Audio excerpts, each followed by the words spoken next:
Welcome back mga kaaldab. Ito na naman po ang inyong lingkod, si Mr. Destiny. At magbibigay po tayo ng pinakamainit na update po ngayon sa social media mga kaaldab. Ito yung pinaka-latest na kung saan nga po 101% updated po kayo. Ang dami po kasi ngayon mga katanungan mga kaaldab na totoo nga po ba ang mga nababalitaan natin na si Maine Mendoza, Miles at si Bossing na nga po ba ang makukuha sa bagong sitcom nila Bossing at ni Jose? Alam nyo mga kaaldab, yung mga bagay-bagay na bali-balitang katulad nito, talagang mapapaisip po kayo. Di po ba? Sabi ko nga po sa inyo dito po sa channel ni Mr. Destiny, kung ano lang po yung latest, kung ano lang po yung trending, doon lang po tayo. Di po ba? Yung mga bali-balita nga po na magsasama si Bossing, Miles at si Mengay, talaga naman pong kaabang-abang. Sabi ko nga po sa inyo, iba na po talaga yung mga artista na kukunin talaga ni Bossing. Iniipit lang po ang Open 24/7 dahil sa kontrata nga po ng GMA at ng EAT. At sabihin na natin ng AAA. Di po ba? Sabi ko nga po sa inyo, pababagsakin muna nila yan, pahihinain bago po ibigay sa TV5. Di po ba? Sabi ko nga po sa inyo, yung mga bagay-bagay na kontrata na kapag gusto ng GMA, wala magagawa ang production o ang EAT o sabihin natin MSET production. Di po ba sa Open 24/7? Open 24/7 kasi kahit na sabihin natin na nakiklik pa rin siya kung wala namang advertiser na pumapasok, bali wala rin, di po ba? Kasi kada eri po ng show ni Bossing, nagbabayad po sila. Di po ba sa GMA Kapuso? Ngayon ang problema nga po mga kaaldab, pag walang pumasok na ads, sino magbabayad? Yan ang pinupunto natin. Tapos yung promotion pa, wala gaano nagpo-promote. Kaya nga po kita nyo naman po, di po ba? Sabi ko nga po sa inyo, dito po sa channel ni Mr. Destiny, kung gusto nyo lang naman po ng latest, kung gusto nyo lang naman po ng update, madali nyo nang malalaman, di po ba? Lagi ko naman pong sinasabi yan at paulit-ulit ko naman pong binabalita yan.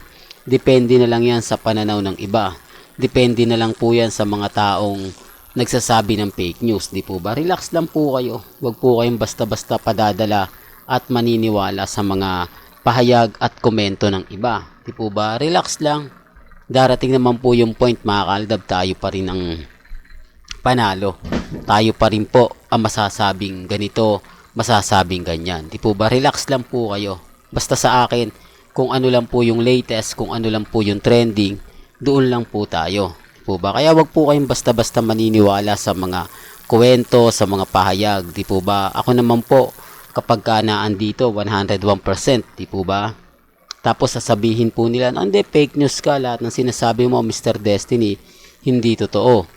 Lahat ng mga kwento, pahayag, kumbaga ganito, ganyan. Alam niyo sa totoo lang po, napakarami po talagang nagmamahal kay Maine. Marami pong mga kwento na sinasabi nga po nila na magkaroon na ng sitcom si Maine Polkerson.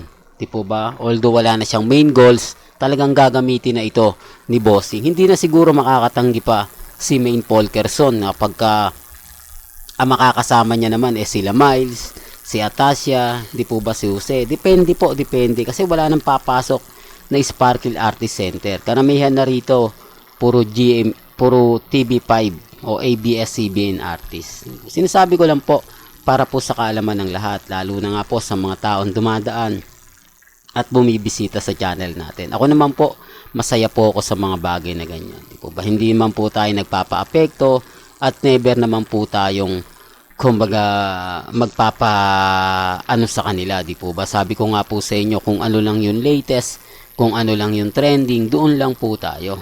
Po ba? Huwag po kayong maniniwala sa mga sinasabi at pahayag po ng mga ilang netizen. Ang sa akin lang po kung ano yung latest, kung ano yung trending, doon lang po tayo. Hindi po ba? Huwag po kayong kumbaga magpapaniwala sa mga sinasabi at issue po na ibabato. Relax lang, di po ba? Kaya nga po tignan natin kung ano nga po ba mangyayari, kung magkakatotoo nga po ba itong mga komento sa social media, sa Instagram, sa Twitter, at lalo na po sa website. Di po ba? Kaya nga po nandito si Mr. Destiny para mag-abang, para sabihin, di po ba, na ito na yung magiging magaganap, ito na yung mangyayari. Relax lang, di po ba? Sabi ko nga po sa inyo, wag basta-basta maniniwala sa mga sinasabi ng iba, pahayag ng iba. Tignan na lang po natin yung magiging resulta. Tignan na lang po natin kung totoo nga po na kukunin ni Bossing. Depende yan. Di po ba? Depende kung ayaw na rin ng MSET Production na makagawa ng bago. Di po ba? O iibahin na lang yung mga o yung title. Di po ba? Medyo sabi ko nga po sa inyo, wala pa naman pong kumbaga balita na maganda. Ang sa atin lang po, update lang kung ano yung maingay, kung ano yung pinag-uusapan. Di po ba? Doon lang naman po tayo. Kaya nga po ako nagtataka, may mga bali-balita na. Alam naman natin na kapag pinag-uusapan yung ALDAB, 101% tayo, di po ba? Kaya kalmado lang, kampante lang, di po ba? Yun naman po yung kagandahan. Sabi ko nga po sa inyo, sa mga nagsasabi ng ganito, nagsasabi ng ganyan, relax lang po kayo.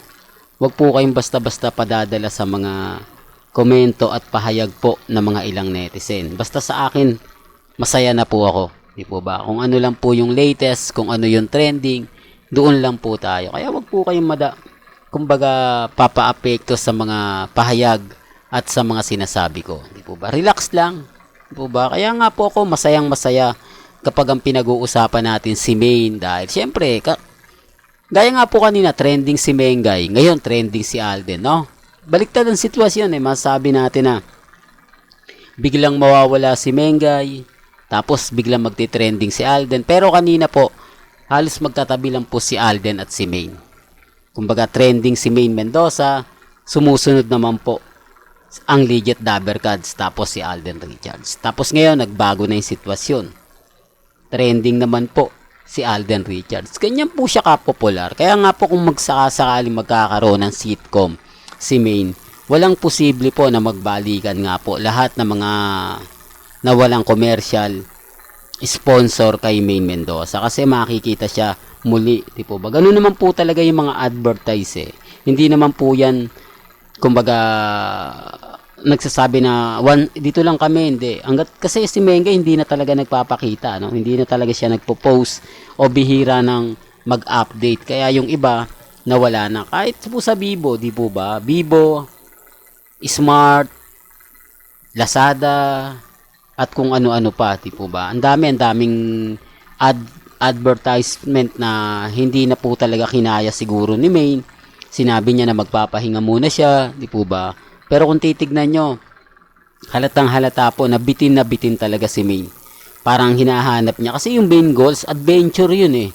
Alam naman po natin at hindi naman lingid sa inyong kaalaman na kapag sinabing adventure, hindi nagpapatalo si Main. Di po ba? Adventure na kaya nga po niya kinuha ang main goals dahil kumbaga nasasabak siya. Kaya imposible po na basta-basta niya na lang yan iiwan, basta-basta niya na lang yan iitsapera. Di po ba? Kaya nga po relax lang eh. Tignan natin sa susunod kung ano nga po ba yung mangyayari. Marami po kasing plano ngayon 2024. Pero gaya ng sinabi ko, mahirap pangunahan, mahirap magsabi ng ganito ganyan kasi malay nyo bukas sa makalawa mag-iba naman ang senaryo.